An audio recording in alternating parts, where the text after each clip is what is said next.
Hello guys, मैं आप लोगों का CS चौधरी। आप लोगों का DNP यूट्यूब चैनल में बहुत बहुत स्वागत है। आज मैं आप लोगों को इलेक्ट्रोस्टैटिक्स पढ़ाने वाला हूँ। इलेक्ट्रोस्टैटिक्स में मैंने 5 पार्ट कर लिए हैं और 5 पार्ट के कुछ टॉपिक्स हैं जिनको मैं पहले लिखूंगा, फिर उन्हीं को मैं बताऊंगा क्योंकि वही इम्पोर्टेंट्स हैं आप लोगों के बोर्ड एग्जाम्स के लिए। तो चलो शुरू करते हैं। जैसे पार्ट 1 हम लोगों का पार्ट 1 क्या होगा? Electrical charges and Coulomb's law हो जाएगा। एंड कूलम्स लॉ हो जाएगा, सही। पहला पार्ट। दूसरा पार्ट होगा हम लोगों का electric field and electric dipole. Electric field and electric dipole. फिर उसके बाद पार्ट 3 हो जाएगा। पार्ट 3 हो जाएगा हम लोगों का इलेक्ट्रिक पोटेंशियल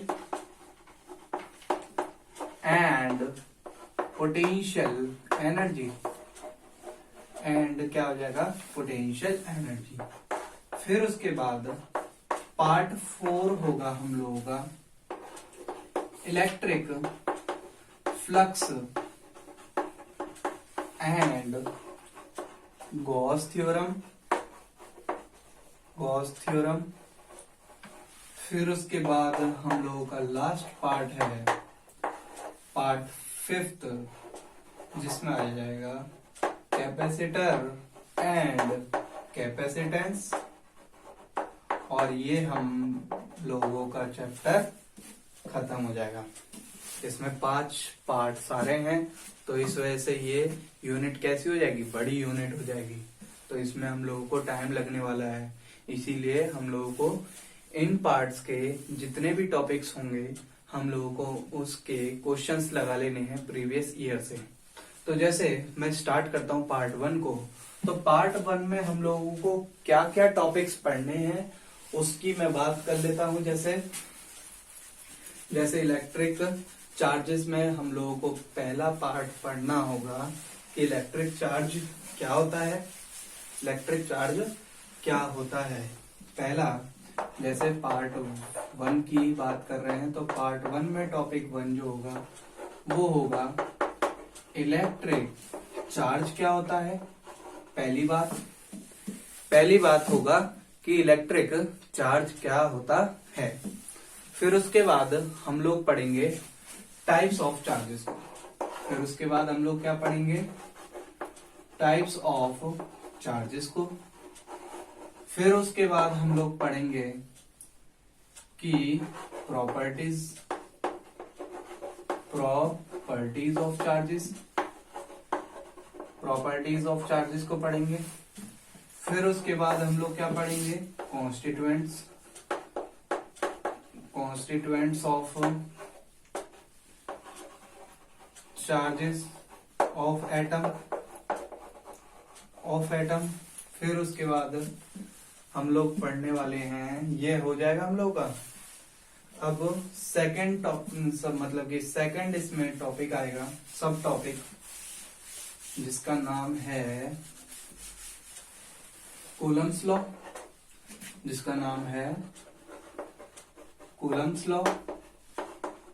और कूलम्स लॉ में हम लोग कूलम्स लॉ के बाद क्या पढ़ने वाले हैं? प्रिंसिपल ऑफ सुपरपोजिशन को पढ़ने वाले हैं। सुपरपोजिशन प्रिंसिपल, ठीक है। और इसके बाद हम लोग पढ़ेंगे अपना comparison between mass and charges. और एक और कंपैरिजन होता है जिसका नाम है कंपैरिजन बिटवीन ग्रेविटेशनल फोर्स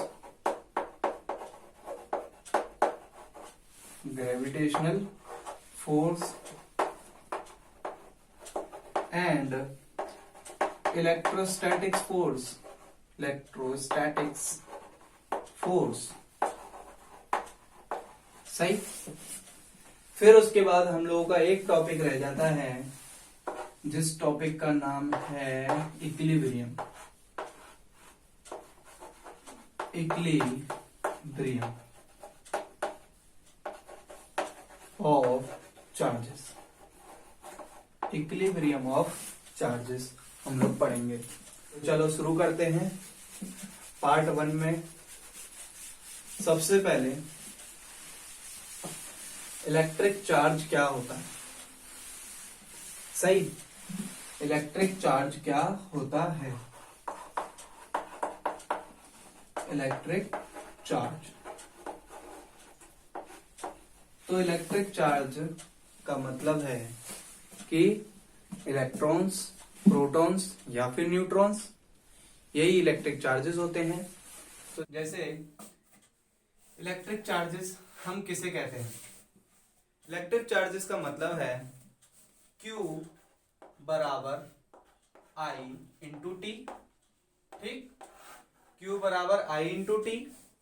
अब मैंने क्या बोला कि मैंने एट टी बराबर 1 सेकेंड पे बात करी।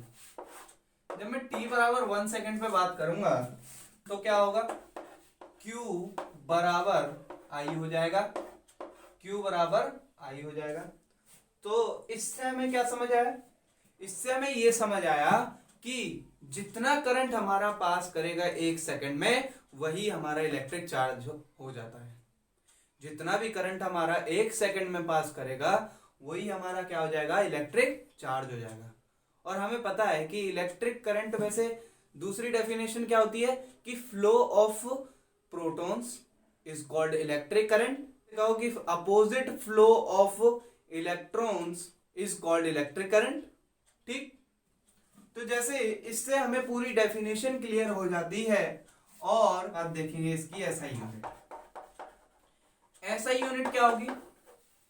एसआई यूनिट इसकी एम्पियर इनटू सेकेंड हो जाएगी। क्यों, क्योंकि हमारा जो करंट होता है वो एम्पियर में नापा जाता है। किसमें नापा जाता है, एम्पियर में। और टाइम जो नापा जाता है वो सेकंड में नापा जाता है, वो होगी ये। और इसी को हम क्या कह देते हैं, इसी को हम कूलम्स कह देते हैं। आगे बात समझ।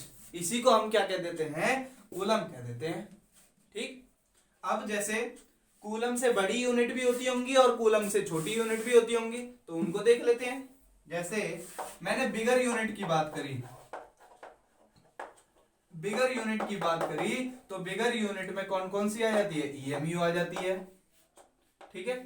और फैराडे आ जाता है।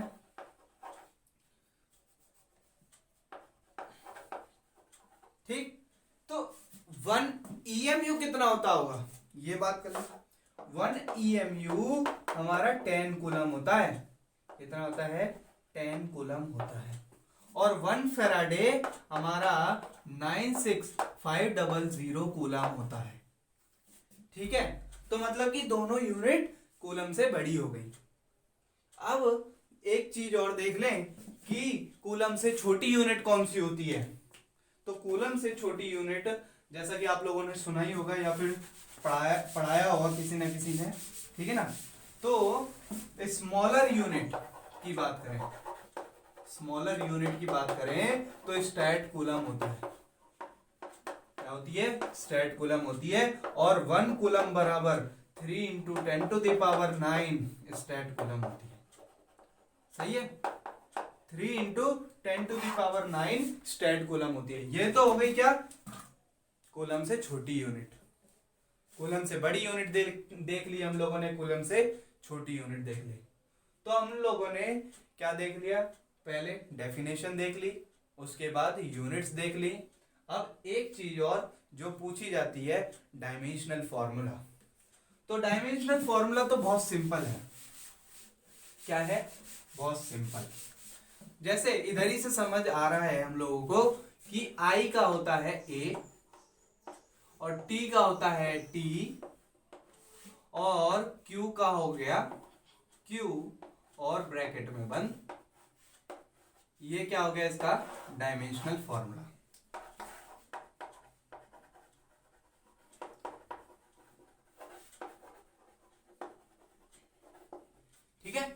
Dimensional formula.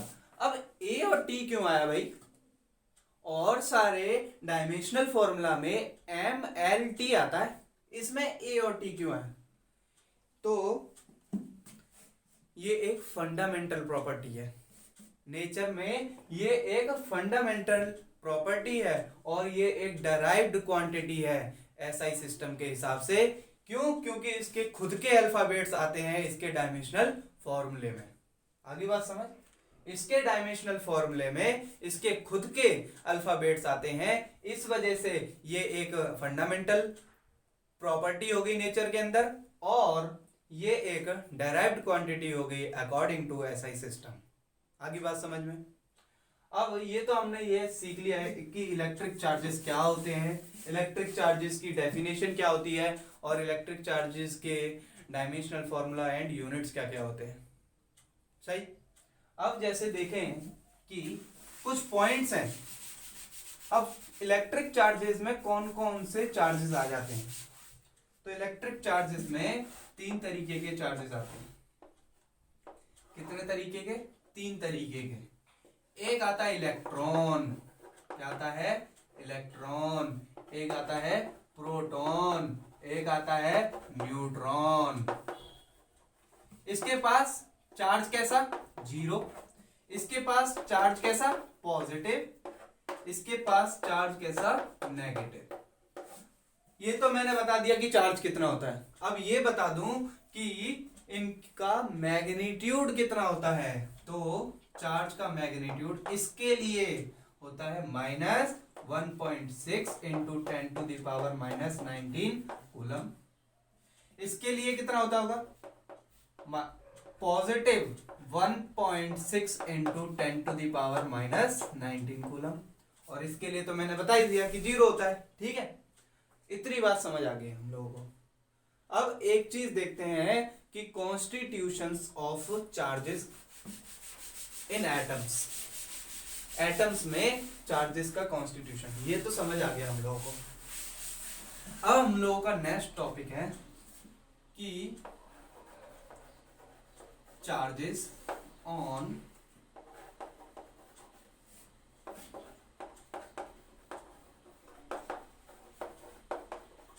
Constituent of atoms.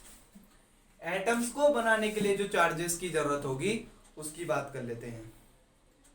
ठीक है, तो जैसे प्रोटॉन को देखा मैंने और एक और प्रोटॉन को देखा, जैसे इलेक्ट्रॉन को देखा मैंने और एक और इलेक्ट्रॉन को देखा, जैसे मैंने इलेक्ट्रॉन को देखा और न्यूट्रॉन को देखा, न्यूट्रॉन को देखा और न्यूट्रॉन को देखा। अब इनके बीच में रिलेशन कैसा होगा कि अट्रैक्टिव है कि रिपल्सिव है? प्रोटॉन प्रोटॉन कैसा होगा? अट्रैक्शन। सॉरी, कैसा होगा?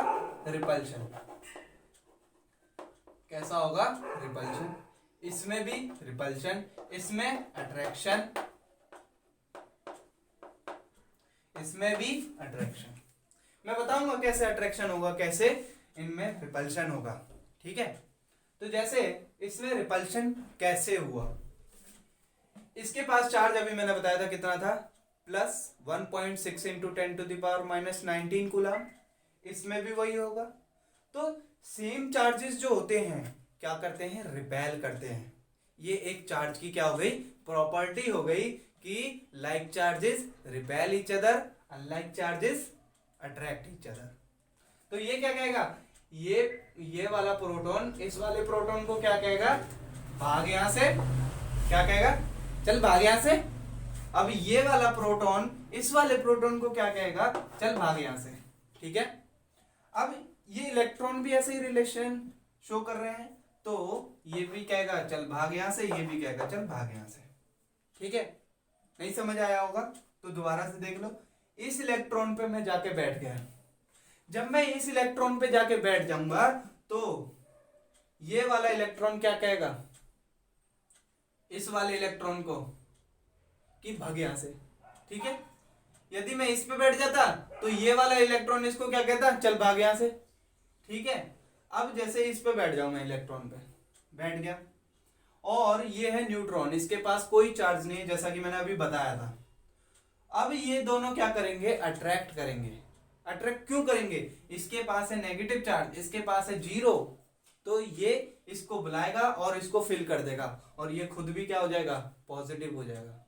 पॉजिटिव क्यों, अभी मैं बताऊंगा मेथड ऑफ चार्जिंग्स में कि कंडक्शन और इंडक्शन। तो इंडक्शन की वजह से ये जो नेगेटिव था, अब इस वाले के पास, इसकी पेरीफेरी के पास प्लस जनरेट कर देगा, और प्लस चार्ज इधर एक्यूमुलेट हो जाएगा, नेगेटिव चार्ज इधर एक्यूमुलेट हो जाएगा, और टोटल चार्ज जीरो हो गया। टोटल चार्ज क्या हो गया, जीरो हो गया। अब इस इलेक्ट्रॉन की वजह से इधर जो पॉजिटिव चार्ज क्रिएट हो गए, इसकी वजह से क्या हुआ होगा, अट्रैक्शन हुआ होगा। तो क्या कहेगा, आजा मेरे पास, आजा मेरे पास, ये क्या कहेगा, आजा मेरे पास। ठीक है, अब इसको क्या कहेंगे, दोनों के बीच में क्या हो रहा है, कोई कहेगा कुछ रिलेशन नहीं होगा। क्यों भाई, कुछ रिलेशन क्यों नहीं होगा, न्यूट्रॉन न्यूट्रॉन है, अट्रैक्शन होगा इनके बीच। ठीक है, तो ये मैंने बता दिया आप लोगों को। आगे बात समझ, इलेक्ट्रॉन प्रोटॉन का रिलेशन, ये क्या करेंगे, इलेक्ट्रॉन प्रोटॉन अट्रैक्ट करेंगे, इसलिए मैंने नहीं बताया। ठीक है, ये अट्रैक्ट करेंगे, ये तो सब जानते हैं, इस वजह से मैंने नहीं बताया। चलो बता दिया फिर भी। ठीक है, क्या हो गया, अट्रैक्शन हो गया।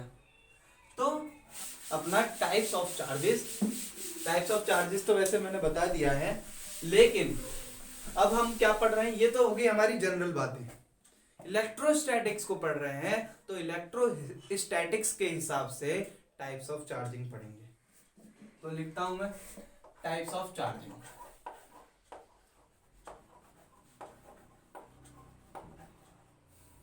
ठीक, तो टाइप्स ऑफ चार्जिंग में मैंने क्या किया कि दो रॉड को लेकर आया। अब जब मैं दो रॉड्स को लेकर आऊंगा, जैसे पहली रॉड है मेरी, पहली रॉड है मेरी रबर रॉड, क्या है, रबर रॉड। ठीक है, और दूसरी है मेरी गिलास रॉड। दूसरी कैसी रॉड है, गिलास रॉड है। अब गिलास रॉड को फर से और रबर रॉड को सिल्क से क्या करेंगे, रब करेंगे। और जैसे जैसे मैं आप लोगों को एक एग्जांपल बताऊं, दो हाथों को मैंने रब किया, अब थोड़ी देर बाद मैं रब करने लगूंगा, क्या होगा, हाथ गर्म हो जाएंगे, तो मतलब कुछ ना कुछ हुआ होगा हाथों के बीच। ऐसे ही मैंने क्या किया कि एक प्लास्टिक ली और प्लास्टिक पे रब करने लगा, तो उसमें क्या होने लगेगा, इलेक्ट्रॉन्स का एक्यूमुलेशन होने लगेगा, और एक्यूमुलेशन होने से क्या हो जाएगा, एक दूसरे में इंडक्शन हो जाएगा, इलेक्ट्रॉन्स का प्रोटॉन्स का, या फिर प्रोटॉन्स की जगह होल्स भी कह सकते हैं, तो थोड़ा सा करंट टाइप का लगता है हम लोग को। ठीक है, तो ऐसा ही इसमें है, ऐसा ही इसमें देखा गया कि जब हम रबर रॉड को सिल्क से रब करते हैं, तो एक रॉड बनती है जिसका नाम हो जाता है चार्ज्ड रबर रॉड। क्या नाम हो जाता है, चार्ज्ड रबर रॉड नाम हो जाता है। और दूसरी रॉड का नाम क्या हो जाएगा, चार्ज्ड गिलास रॉड हो जाएगा। ठीक है, दूसरी का क्या नाम हो जाएगा, चार्ज्ड ग्लास रॉड हो जाएगा, और इसका हो गया चार्ज्ड रबर रॉड। आगे बात समझ में, इधर मैं लिख भी देता हूं कि हमने क्या किया था, रबिंग की थी, और रबिंग के बाद हमें ऐसा रिजल्ट मिला। ठीक है, इसका स्क्रीनशॉट ले लो। एक चीज गलत हो गई है ना, कि ग्लास रॉड के साथ में होता है सिल्क, और रबर रॉड के साथ में होता है फर। क्या होता है, फर, और इसके साथ में क्या होता है, सिल्क होता है। तो जब मैं रबर रॉड को फर से क्या करता हूं, रब करता हूं, तो क्या मिलता है मुझे, चार्ज्ड रबर रॉड मिलता है। अब मैं ग्लास रॉड को सिल्क के साथ क्या करता हूं, रब करता हूं, तो मुझे क्या मिलती है, चार्ज्ड ग्लास रॉड मिल जाती है। ठीक है, तो अब जैसे देखते हैं इन लोगों का नेचर, तो अभी हम लोगों को पता नहीं पड़ा। अभी मैंने क्या करा, पहले चार्ज किया, अब मैं देखता हूं कि नेचर क्या होगा। जैसे मैं इधर लेकर आया चार्ज्ड रबर रॉड को लेकर आया, और दूसरी भी मेरी चार्ज्ड रबर रॉड थी, और दोनों को मैंने क्या किया, रब किया होगा, तो इन दोनों के बीच में क्या आ जाएगा, रिपल्शन आ जाएगा। क्या आ जाएगा, रिपल्शन आ जाएगा। और यदि मैं इसकी जगह क्या कर दूं, इसकी जगह चार्ज्ड ग्लास रॉड कर दी, और इसकी जगह भी क्या कर दी मैंने, चार्ज्ड ग्लास रॉड कर दी, तो भी इनके बीच क्या आ जाएगा, रिपल्शन आ जाएगा। क्यों, क्योंकि मैंने कहा था कि यदि सेम चार्ज होंगे, यदि लाइक चार्जेस होंगे, तो उनके बीच में क्या होगा, रिपल्शन होगा। अनलाइक चार्जेस होंगे तो उनके बीच में अट्रैक्शन होगा। ठीक है, तो मैंने charged glass rod same charges होंगे इन पे, तो क्या होगा, रिपल्शन होगा। अब जैसे एक और केस बनता है, एक और केस बनता है कि चार्ज्ड ग्लास रॉड है ये, और चार्ज्ड रबर रॉड है ये, तो इन दोनों के बीच में क्या होगा, अट्रैक्शन होगा। क्या होगा, अट्रैक्शन होगा। आगे बात समझ में, क्यों, इसके पास चार्ज अलग होंगे, इसके पास चार्ज अलग होंगे, तो इन दोनों के बीच में क्या हो जाएगा, अट्रैक्शन हो जाएगा। आगे बात समझ में इतनी। इलेक्ट्रिक फील्ड के बाद आता है न्यूट्रल पॉइंट, और फोर्सेस में आ जाता है इक्विलिब्रियम। तो फोर्सेस में इक्विलिब्रियम को ही न्यूट्रल पॉइंट कह देते हैं, और इलेक्ट्रिक फील्ड में न्यूट्रल पॉइंट होता है। मतलब कि जहां पर हम लोगों का नेट इलेक्ट्रिक फील्ड 0 हो जाता है, उसे हम कहते हैं न्यूट्रल पॉइंट। ठीक है, ये अभी मैं बाद में बताऊंगा। Gold leaf electroscope, gold leaf electroscope को देखते हैं। जैसे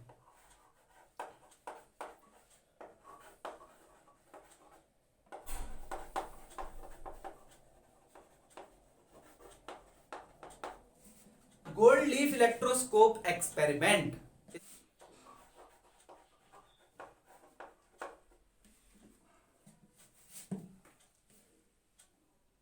तो ये है गोल्ड लीफ इलेक्ट्रोस्कोप का क्या पूरा सेटअप। अब हम लोग देखेंगे कि कैसे क्या इसमें होगा। ठीक है, तो जैसे मैं इधर ही क्या कर लूं, एक टेबल बना लेता हूं। तो टेबल बना लेता हूं, जैसे ये है हम लोगों का नॉन चार्ज। ठीक है, नॉन चार्ज, और ये है हमारा angle of deviation, divergence, angle of divergence. ठीक है, और ये है हमारा अननोन चार्ज। क्या है, अननोन चार्ज। तो अब देखेंगे जैसे ये, ठीक, तो नॉन चार्ज का मतलब क्या है, नॉन चार्ज मतलब जो चार्ज मैं दूंगा, अननोन चार्ज का मतलब क्या है, जो चार्ज वो लेगा अपने हिसाब से। फिर उसके बाद एंगल ऑफ डाइवर्जेंस क्या है, मतलब ये जो हमारी गोल्ड लीव्स हैं, इनके बीच का जो एंगल है वो है एंगल ऑफ डाइवर्जेंस, कि वो बढ़ेगा या फिर कम होगा, ये हमें रिलेशन देखना है। जैसे मैंने चार्ज दिया प्लस, किसको दिया होगा, रॉड को दिया होगा। अब जैसे मैंने रॉड को चार्ज प्लस दे दिया, क्या दे दिया मैंने, रॉड को प्लस चार्ज दे दिया, और उसने मान लिया कि उसने प्लस चार्ज ले लिया। अब यदि वो हमारी प्लस चार्ज ले लेगी तो एंगल ऑफ डाइवर्जेंस क्या हो जाएगा, बढ़ जाएगा। क्यों, क्योंकि इनके बीच में रिपल्शन हो गया होगा। क्या हो गया होगा, रिपल्शन हो गया होगा, इस वजह से बढ़ गया। ठीक है, अब जैसे मैं देखूं दूसरा केस कि मैंने इसको अब नेगेटिव चार्ज दे दिया। क्या दे दिया मैंने, इसको नेगेटिव चार्ज दे दिया, तो इसने भी नेगेटिव चार्ज लिया। ठीक है, मतलब इसने भी अपने ऊपर नेगेटिव चार्ज को एक्यूमुलेट कर लिया। अब ये नेगेटिव चार्ज को एक्यूमुलेट कर लेगा तो एंगल ऑफ डाइवर्जेंस क्या हो जाएगा, बढ़ जाएगा। क्यों, क्योंकि इनके बीच में क्या होगा, रिपल्शन होगा। ठीक है ना, इनके बीच में रिपल्शन होगा और बढ़ जाएगा, नहीं हाँ बढ़ जाएगा। ठीक है, क्या हो जाएगा, इंक्रीज हो जाएगा। आगे बात समझ में, क्या हो जाएगा, बढ़ जाएगा। ठीक, अब जैसे ये तो हो गया एक केस खत्म। अब जैसे मैं देखता हूं कि इसको मैंने पॉजिटिव चार्ज दे दिया, जैसे मैंने इसको क्या दे दिया, पॉजिटिव चार्ज दे दिया। अब मैंने इसको पॉजिटिव चार्ज दिया और इसने नेगेटिव चार्ज अपने ऊपर एक्यूमुलेट कर लिए, तो क्या होगा नेक्स्ट केस, मैंने पॉजिटिव चार्ज दिया और इसने अपने ऊपर नेगेटिव चार्ज एक्यूमुलेट कर लिया, तो इसके बीच में हुआ अट्रैक्शन, क्या हुआ होगा, अट्रैक्शन हुआ होगा, और अट्रैक्शन से कम हो गया होगा, क्या हो गया होगा, कम हो गया होगा। आगे बात समझ में, ऐसे लिख देता हूं, नहीं तो तुम तो ज्यादा वीआईपी हो, तुम्हें कुछ समझ नहीं आएगा, है ना। तो डिक्रीज, आगे बात समझ में, डिक्रीज हो जाएगा। अब जैसे एक और चीज देखें कि एक और चीज क्या है, अब इसको पॉजिटिव चार्ज दिया था, अब मैंने इसको क्या दे दिया, नेगेटिव चार्ज दे दिया, ठीक है। और इसने अपने ऊपर जैसे पॉजिटिव चार्ज अपने ऊपर एक्यूमुलेट करा लिए। अब इन दोनों के बीच क्या होगा, जैसे पॉजिटिव चार्ज दिया था, नेगेटिव चार्ज उसने एक्यूमुलेट कर लिया, ठीक है ना, या फिर हमने इसको नेगेटिव चार्ज दिया था, इसने पॉजिटिव चार्ज एक्यूमुलेट कर लिया, इनके बीच अट्रैक्शन हुआ, और जो किसके बीच हुआ होगा, दो गोल्ड प्लेट्स के बीच में अट्रैक्शन हुआ होगा, ठीक है। तो इससे क्या हो गया होगा, डिक्रीज हो गया होगा, मतलब डिक्रीज, ठीक है। आगे बात समझे, एंगल ऑफ डाइवर्जेंस कम हो गई होगी, ठीक है। जैसे इससे हमें समझ में क्या आता है ये बताओ, यदि कोई पूछ ले कि इससे हमें समझ में क्या आया ये बताओ, तो जैसे अट्रैक्शन जो है, अट्रैक्शन तो न्यूट्रॉन न्यूट्रॉन के बीच हो रहा था, इलेक्ट्रॉन न्यूट्रॉन के बीच हो रहा था, प्रोटॉन न्यूट्रॉन के बीच हो रहा था अट्रैक्शन, तो अट्रैक्शन तो यार हर जगह है। रहा कौन, रिपल्शन, तो रिपल्शन ही किसी भी चार्ज की या फिर किसी भी चार्ज बॉडी की क्या हो जाती है, कैरेक्टरिस्टिक्स फीचर हो जाती है, ठीक है। आगे बात समझ में, इसका एक बार स्क्रीनशॉट ले लो, होगा स्क्रीनशॉट। एक चीज और, गोल्ड लीव्स की बात करी गई है, तो गोल्ड तो यार बहुत महंगा है ना, गोल्ड को अफोर्ड नहीं कर पाएंगे। यदि हम गोल्ड को अफोर्ड नहीं कर पाएंगे तो हमें कुछ ऐसा एलिमेंट ढूंढना होगा जो इस गोल्ड लीव्स की जगह यूज कर सके, तो हम लोगों ने ढूंढ लिया, वो है एल्यूमिनियम। यदि कोई पूछ ले कि यदि हम गोल्ड लीव्स की जगह किसी और एलिमेंट को यूज करना चाहते हैं तो वो क्या हो जाएगा, एल्यूमिनियम हो जाएगा। अब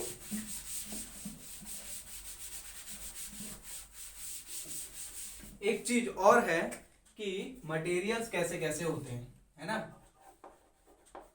अभी तो हम क्या कर रहे हैं, चैप्टर की भूमिका बना रहे हैं, जिससे कि आगे हम लोगों को परेशानियां ना आए, ठीक है।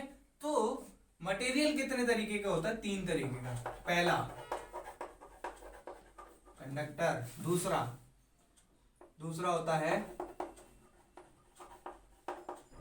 तीसरा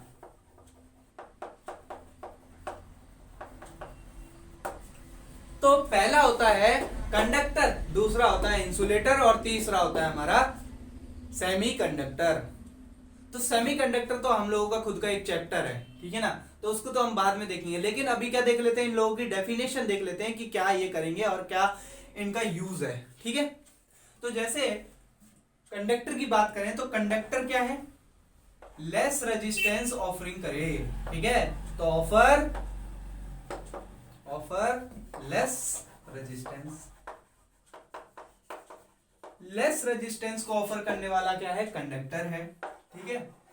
और ज्यादा रेजिस्टेंस को ऑफर करने वाला कौन है, हमारा इंसुलेटर है।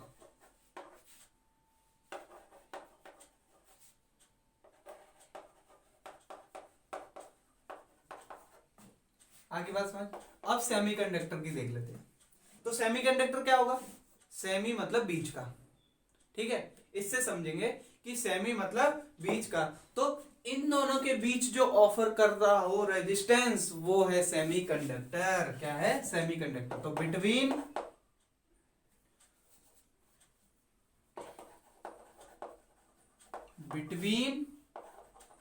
Conductor and insulator. आगे बात समझ, एंड इंसुलेटर। तो कंडक्टर और इंसुलेटर के बीच की जो रेजिस्टेंस को ऑफर करता है वो सेमीकंडक्टर होता है, और जो ज्यादा ऑफर करता है रेजिस्टेंस को वो होता है अपना इंसुलेटर, और जो कम करता है वो होता है हमारा कंडक्टर। आगे बात समझ, एक बार स्क्रीनशॉट ले लीजिए इसका, आई थिंक ले लिया होगा आप लोगों ने, ठीक है। तो अब जैसे मटेरियल भी कंप्लीट हो गया हम लोगों का, हमने इलेक्ट्रिक चार्ज को पढ़ लिया था, अब कौन बचता है, प्रॉपर्टीज ऑफ चार्जेस, ठीक है। तो प्रॉपर्टीज ऑफ चार्जेस में कैसे,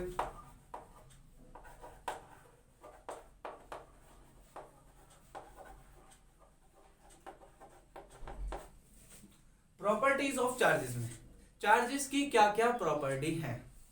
तो सबसे ज्यादा हमने क्या पढ़ा था, अट्रैक्शन और रिपल्शन पढ़ा था। तो सबसे पहली प्रॉपर्टी हम लोग ले लेते हैं कि लाइक चार्जेस के बीच में रिपल्शन होता है और अनलाइक चार्जेस के बीच में अट्रैक्शन होता है। सबसे पहली प्रॉपर्टी मैंने यही ले ली कि like charges repel each other, unlike charges attract each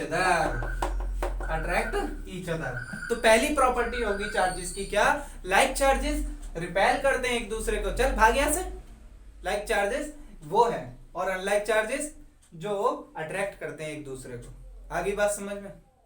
अब जैसे दूसरा, तो दूसरी प्रॉपर्टी क्या है, दूसरी प्रॉपर्टी कि चार्ज का कैसा नेचर है ना। तो चार्ज का कैसा नेचर है, जैसे पहला मैं बात करूं, चार्ज एक स्केलर क्वांटिटी हो जाती है, charge is a scalar quantity, charge एक स्केलर क्वांटिटी है, क्यू है वो भी बता देता हूं, क्यू बराबर आई इंटू टी है, क्यू बराबर क्या है, आई इंटू टी है। ये हमारा क्या हो जाता है, स्केलर हो जाता है, ये हमारा क्या हो जाता है, स्केलर हो जाता है, और ये हमारा क्या हो जाता है, स्केलर हो जाता है, स्केलर हो जाता है, और ये हमारा स्केलर हो जाता है। ऐसा क्यों हुआ, क्योंकि I और T दोनों स्केलर हैं। यदि हम दो स्केलर्स को मल्टीप्लाई करते हैं तो क्या मिलता है, स्केलर मिलता है, ठीक। और यदि हम एक वेक्टर और दूसरा हमारा स्केलर है तो हमें वेक्टर ही मिलेगा, ठीक है। तो हमें क्या मिलेगा, वेक्टर ही मिलेगा। आगे बात समझ में। यदि ये स्केलर क्वांटिटी है तो हमेशा क्या फॉलो करेगी, follow scalar algebra, scalar algebra. अब हम लोग समझेंगे कि स्केलर अलजेब्रा क्या होता है। स्केलर अलजेब्रा का मतलब है हम सिंपली पकड़ के ऐड कर देंगे। नेक्स्ट है कि it is a fundamental property in nature, nature में ये फंडामेंटल प्रॉपर्टी है, और it is derived according to किसके अकॉर्डिंग, एसआई सिस्टम के अकॉर्डिंग। तो दोबारा से समझना, दोबारा से थर्ड पॉइंट को, कि एक फंडामेंटल प्रॉपर्टी है नेचर में और एक डेराइव्ड क्वांटिटी है एसआई सिस्टम के हिसाब से, ठीक है। अब देखते हैं पॉइंट, जैसे कि एक चीज मैं बताना भूल गया कि अब जैसे देख ही लें, ये मेरा चार्ज है, ठीक है, और ये मेरा मास है, समझना, ये मेरा चार्ज है और ये मेरा मास है। तो चार्ज के पास, चार्ज का हम जानते हैं कि मास होता है, चार्ज का मास होता है वो है 6.67 इंटू 10⁻⁻31 kg होता है, और चार्ज तो होता ही है, वो होता है 1.6 इंटू 10⁻⁻19 कूलम होता है। अब यदि हम मास की बात करें तो मास के पास क्या चार्ज है, तो मतलब मास जो है वो बिना चार्ज के एग्जिस्ट कर सकता है, लेकिन जो चार्ज है वो बिना मास के एग्जिस्ट नहीं कर सकता।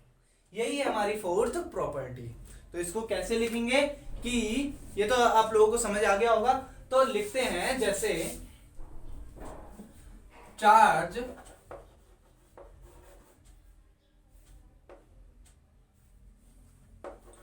Do not exist without mass. ठीक है, लेकिन मास एग्जिस्ट कर सकता है। Mass can exist without charge. ठीक है, तो समझ आया क्या? Charge do not exist without mass.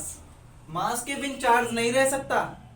ठीक है, लेकिन जो मास है वो एग्जिस्ट कर सकता है बिना चार्ज के, बिना चार्ज के। ठीक है, विदाउट चार्ज। आगे बात समझ में